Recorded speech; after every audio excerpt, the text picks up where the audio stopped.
may seem like remote countryside, but this is just a few hours' drive outside the Afghan capital, Kabul. I'm wearing a burqa, as instructed by the Taliban commander I'm meeting. The location is secret until the last moment. We go through several checkpoints and pass a number of military vehicles. He doesn't want to risk detection. Not far from an American base, I'm led to a farmhouse on the edge of a village. The man before me says he's the head of the Taliban Kapisa battle group, with 350 fighters under his command, in an area bordering the capital. The Taliban influence, he says, has spread far beyond the south. Once inside, I'm allowed to remove the burqa to speak to him.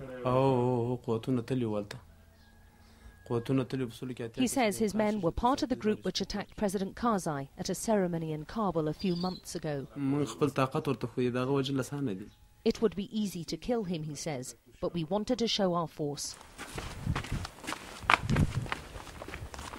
Just a mile up the road, in safer territory for him, he shows off a small group of his fighters who are armed to the teeth.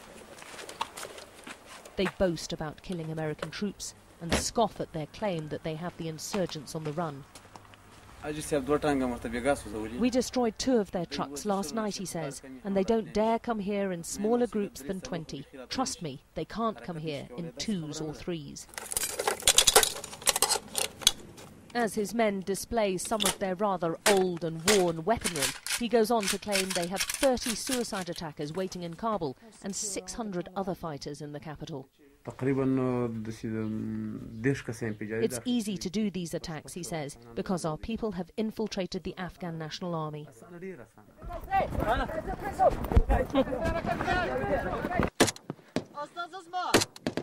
On the outskirts of the capital, the latest recruits to the Afghan army are preparing for battle.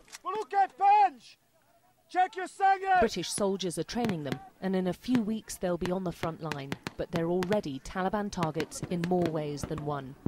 This may only be a training exercise, but the men have come under attack in the past from people, possibly the Taliban, trying to disrupt that training.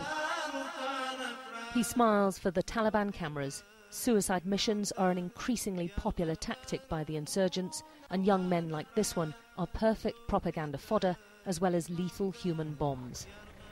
With 2 of the insurgents filming from different angles, he sets off for what the Taliban claim is an American base.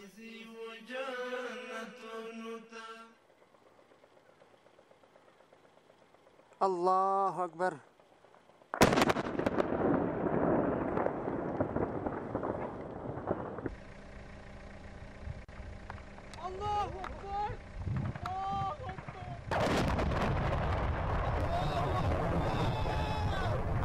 That took just one person.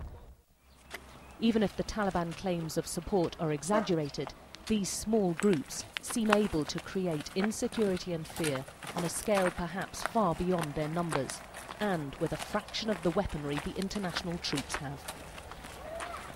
Alex Crawford, Sky News in Kapisa.